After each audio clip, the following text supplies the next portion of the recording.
Right, today we unpack the pivotal moment in US-Ukraine relations, the strategic, political and diplomatic undercurrents of Zelensky's Trump summit marked by Zelensky's urgent call for Tomahawk cruise missiles. Joining us are two distinguished experts, Mr. Mark Tooth, national security and foreign policy expert from Washington, D.C., and Mr. Ivanus, advisor at the Ukrainian National Center from Kiev. Together, they bring critical insights into the strategic, political, and diplomatic complexities surrounding this development. We'll delve into U.S. stockpiled concerns, the impact of Trump's phone call with Putin, and the evolving diplomatic chessboard shaping the war in Ukraine. Let me welcome you both, gentlemen, and let me start here with Mr. Tooth. And let's start with the symbolism. How significant was Zelensky's push for Tomahawk at this very precise moment? Thank you for having me back. Oh, Mr. Mark. Yeah, thank you for having me back on Qnews. Look, I think it's all about tomahawks. It's a question of how each side wants to use them as leverage. Zelensky wants to use them as leverage, as a kinetic punch in the mouth, if you will, and only militarily speaking to Putin to say, look, these are the things that we can do, be it on your energy infrastructure, military sites, taking out drone sites in places like Yelabuga and in Tatarstan to stop their production. He wants to use them that way. Trump clearly sees them as leverage in terms of trying to get Putin to the negotiating table. And so from that standpoint, I think the Tomahawk discussion had two ways to go. And yesterday, Trump said, look, I'm going to basically use it for now as a means of trying to get Putin to the negotiating table in Budapest in 2 weeks. Whether that'll be a meaningful discussion or not, time will tell. I tend to doubt it. All right. Mr. Us, how did Ukrainian officials interpret Trump's mixed signals during this visit? Greetings to you, Mona. Greetings to Mark, and greetings to all audience. Thank you for invitation. You know, Mona, actually, if we analyze the agenda before this meeting between President Donald Trump and President Volodymyr Zelensky, we have in Ukraine such a feeling that Donald Trump hit expectations for Tomahawk rockets. Because in Ukraine, yes, we of course expected for military support from our partners. Yes, we thanks to everything that we received. But say that Ukraine asked for Tomahawk as a very serious weapon, I couldn't say that we talk much about that. Of course, we are not. We will be very glad to see them, but we understand the reality and we understand the price of those rockets. Nevertheless, under previous administration, there was no talks about Tomahawk rockets, about other kinds of weapons. Yes, not about them. Now Donald Trump talk a lot, and on Ukraine, on the one hand, it was happiness, and we're still happy that this topic appeared. Yes, we understand that now it's only words. Now it's only pressure on Putin that Putin should stop his war. But Putin demonstrated the fact that he don't want to stop this war. Furthermore, I absolutely agree with all those experts who say that if you want to press on Putin, you should not press on him by words that we could give Tomahawk missiles to Ukraine, but better to actually give at least one that rocket, then launch it on Russia, and only after successful launch and destroying either Yelabuga, probably the main target in the Russian territory, or some other military targets, only after that start talk with Putin that you see, we used one such rocket, and what will be if we give 20 such rockets. So for you, it's better to stop this war and to start negotiation. But Putin sure that he can win this war, and even the fact that he failed to win this war for 3.5 years, that as Donald Trump mentioned, he expected to win for 2 months. For Putin, it's not the argument to go on this negotiation. Nevertheless, now, as I said, it's only words. It was meeting for more than 2 hours. We see only 37 minutes of this meeting because it was on media. We see small comments, but as President Zelensky, as for me, absolutely correctly said that we should not talk about weapons in these interviews, because I think that such question, even if they discuss Tomahawk rockets, they should not be presented publicly. Let's wait whether we receive it actually or no, and only after using we can discuss it. Thank you, Mona. Right. Mr. Tooth, Trump's reluctance seemed tied to stockpiling the escalation concerns. Do you see this as a strategic pose or a political maneuver? Mona, I agree with everything that Ivan was saying. Basically, look, it's a negotiating tactic. Putin is wanting to use tomahawks in a different way than I think what your guest and I would argue that they should be used. I agree using them kinetically would be the best way of getting Putin to meaningful discussions. So from that standpoint, it's not an issue of U.S. stockpiles. It's not an issue of holding them back. It's not an issue of escalating the war. It's simply being used as a negotiating card by Trump to get Putin to say, hey, you better start negotiating now, or things on the ground, on the battlefield, and deep inside of Russia can change very quickly. So from that standpoint, I would argue this is not escalatory. This is not about U.S. worrying about, future actions of our own where we need tomahawks. It's all about creating a meaningful moment in Budapest. But again, I remain skeptical. I agree with Ivan that in this case, the maximalist demands of Putin hasn't changed. He still wants it all. He still wants the entirety of the, Luhansk, Kherson, Donetsk, Zaporizhia, those regions where he held the fake referenda, and doesn't even control all of those. He's not conceded that yet. It was notable that Trump said, hey, let's stop where you're at, and yet he's still demanding all of that. So I've not seen Putin move off of anything. I've simply seen Putin do this, in my opinion, to play for time, time that he needs and time that Zelensky, at this point, I think to his credit, is willing to give him, as opposed to debate this with Trump openly, like what happened last, January in the Oval Office. Zelensky understands now it's just best to let Trump try these things, and then let Putin hang himself by failing to come around and accomplish anything meaningful from them. Right, but Mr. Tooth, we have to put into considerations that statements that were made by Mr. Trump before this visit, and before even the phone call he received from Putin were different, in that Zelensky came with a pre-informed agenda of demands. We'll get back to you, Mr. Tooth.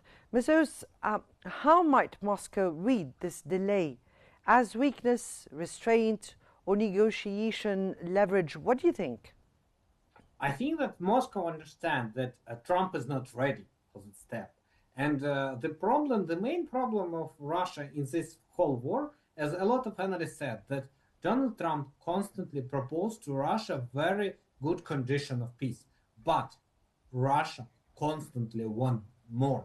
And that's a big problem when you constantly want more. So Donald Trump said, guys, you can freeze the situation, you can freeze the war, and you receive what you annexed for all those years. And Russia said, no, of course Russia can say, we agree, but Russia said, no, we want more. And the fact that Russia constantly want more, it's a big problem, actually, first of all, of Russia. No, I'm speaking right now, I'm not speaking now from the Russian perspective or demands. I'm speaking now about the Ukrainian position and how they received the answers or the statements or the outcome of the meeting between Trump and Zelensky.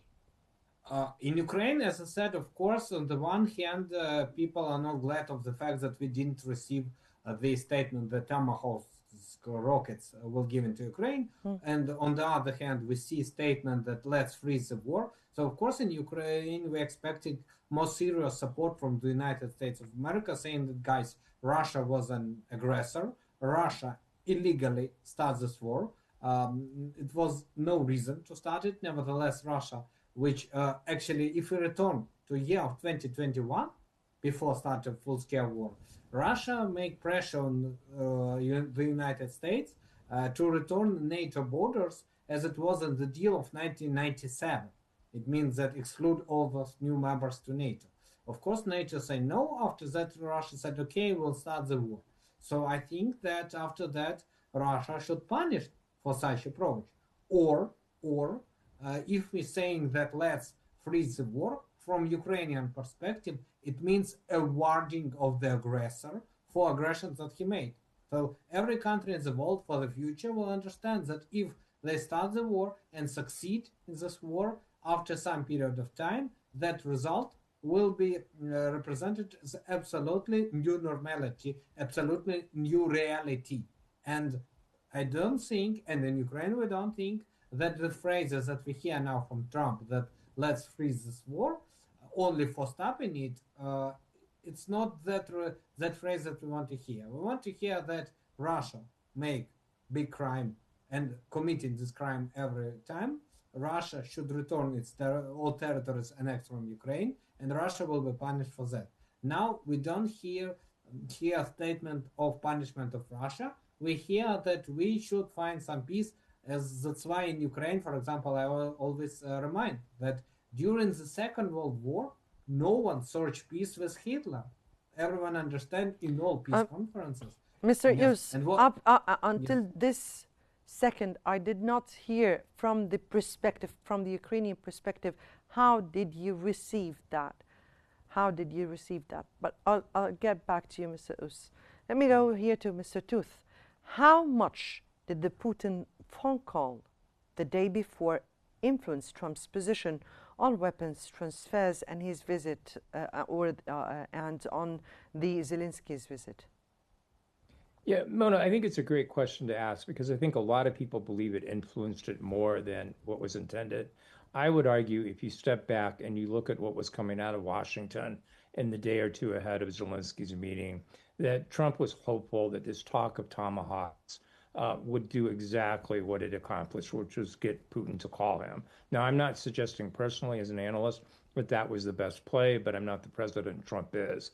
So from that standpoint, I think Trump got what he wanted, which was for Putin to say, oh, hands up, I get it, I need to talk to you, let's figure out a different way rather than giving Ukraine tomahawks. So I really don't think that it influenced it. Another example was J.D. Vance coming out and basically saying, correctly so for once out of J.D. Vance, that Russia seems to overestimate what it's accomplished on the battlefields and can accomplish on the battlefields in Ukraine. I mean, Russia is a country that's lost 1.1 million casualties in this war.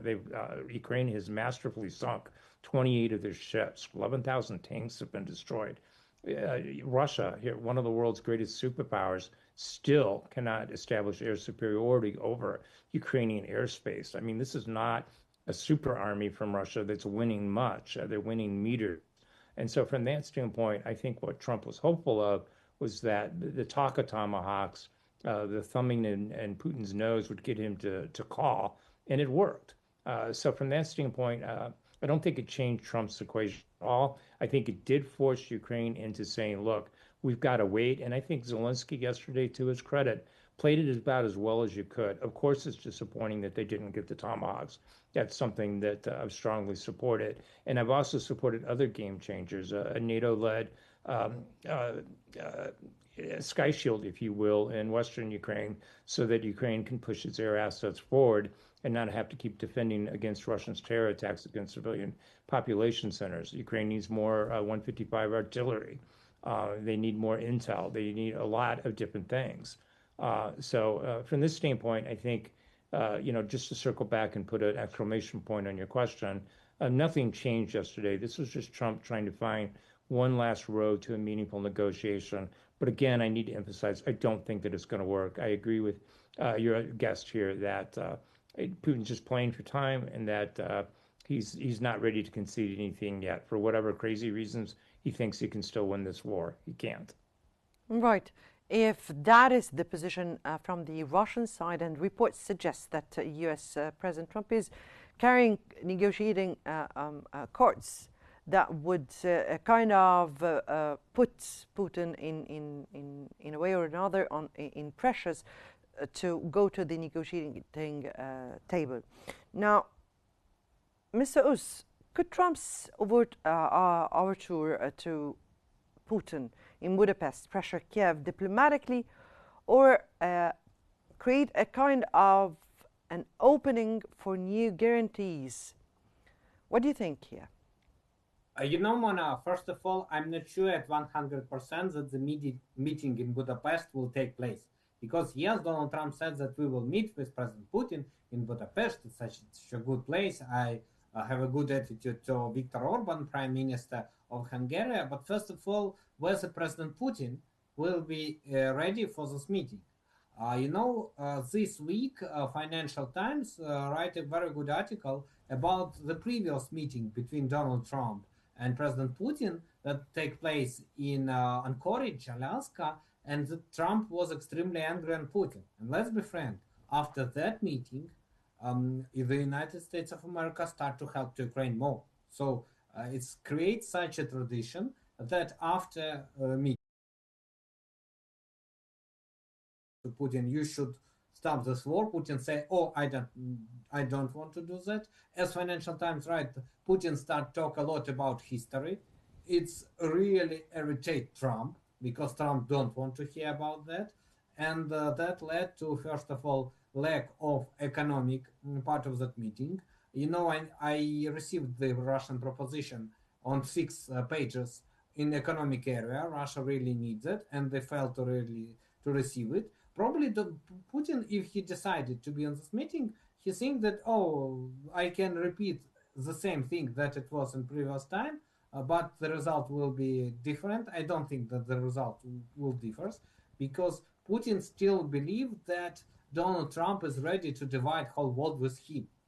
I don't think that Donald Trump planned to divide the world with President Putin, but President Putin lives in these ideas. And on the other hand, for Putin, in case of this meeting, it will be opportunity to appear in Europe, in European Union officially, and said that, guys, your sanctions could not work more because you see I'm appeared in the European Union. But frankly speaking, as I said, taking into account the fact that Putin is scared for his life, I remember he during the COVID period in 2020, 5 years ago, now to visit Budapest, knowing that Ukraine not far away, that a lot of people, both in Ukraine, in Europe, and even in his surrounding, actually understand that the best way for them is eliminating of his personality. To make a visit to Budapest will be a big risk. Nevertheless, even if this meeting will be, the result could be the same as I said as it was after Anchorage. If Putin will not change his mind, and he is not planning to change his mind that he wants to receive military victory, I think that that meeting could receive actually, ironically, if a meeting between Zelensky and Trump didn't give Tomahawk missiles to Ukraine, meeting between Putin and Trump can give Tomahawk rockets to Ukraine, just because Trump give more and more chances to Putin, and Putin never miss a chance to miss a chance. Thank you, Mona. So you did not also answer how would that reflect on the Ukrainian response. But we'll get back to that, Mr. Tooth. What strategic and diplomatic motivations might Russia have for advancing the proposed 70-mile Putin-Trump tunnel connecting Alaska and Russia, and why now?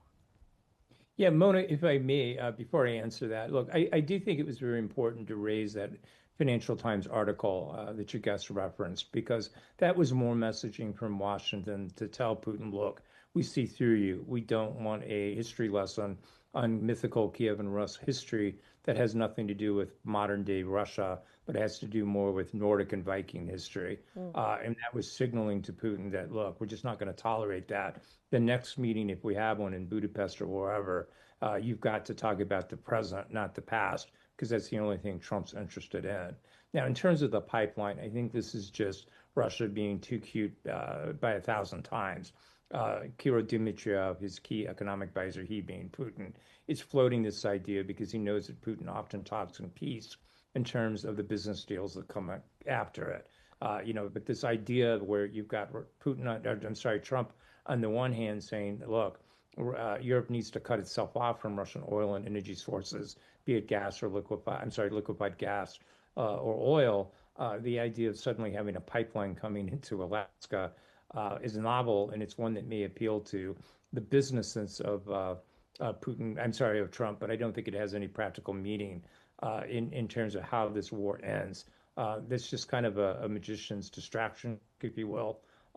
And I think at this point, best that we just kind of ignore it, because I don't think it's meaningful. I don't think it's a substantive thing. And there's a war to be ended first before anything gets to that level of discussion. So you think that this tunnel will have no effect on the negotiations on the Ukrainian-Russia war, right? Correct, none. Right. Mr. Us, could this project complicate or facilitate diplomatic negotiations related to the Ukraine war from the Ukrainian perspective? Mona, I absolutely agree that it will not influence on the process because I think that Russia, as I said, want to receive the victory by military way. Any negotiation, Russia thinks that only capitulation of Ukraine they can exceed. All other results they don't want to exceed. Ukraine don't ready to capitulate. That's why, from Ukrainian perspective, yes, it will be meeting if it will be in Budapest. But how it can influence on the front line, I'm not sure. Russia will not stop its war. Ukraine will not surrender. Even if the United States of America say that we will not help to you, but United States of America is not helping to Ukraine. United States of America under Trump administration selling weapons to European partners, and European partners give it to Ukraine. I don't think that Donald Trump administration says that we will not sell weapons to Europe. No, they have a good business. That's why they're not interested in that. That's why it's only attempt of Trump to play in the this world as a big person who can stop the wars. Trump constantly like to mention that fact. But this war can be stopped only if the US help to Ukraine to win this war. I don't think that they want to help Russia to win this war. That's why they can only help to Ukraine. They are not ready for that. But it doesn't mean that they have other option. Donald Trump always liked to say that, oh, it could be diplomacy, but I don't see window for diplomacy actually in this situation when Russia want to win and Russia don't need other result. Ukraine don't want to lose and we don't need other results. So the war will go on, and the fourth year of this war demonstrated that probably Ukraine is not so bad in this war. Unfortunately, we're losing people every day. Russia attacked us, and now when we are closer to winter, we're all expecting more and more serious strikes on our energy facility. But the difference between previous years and this year is that that time we can respond to Russia, and Russia knows that.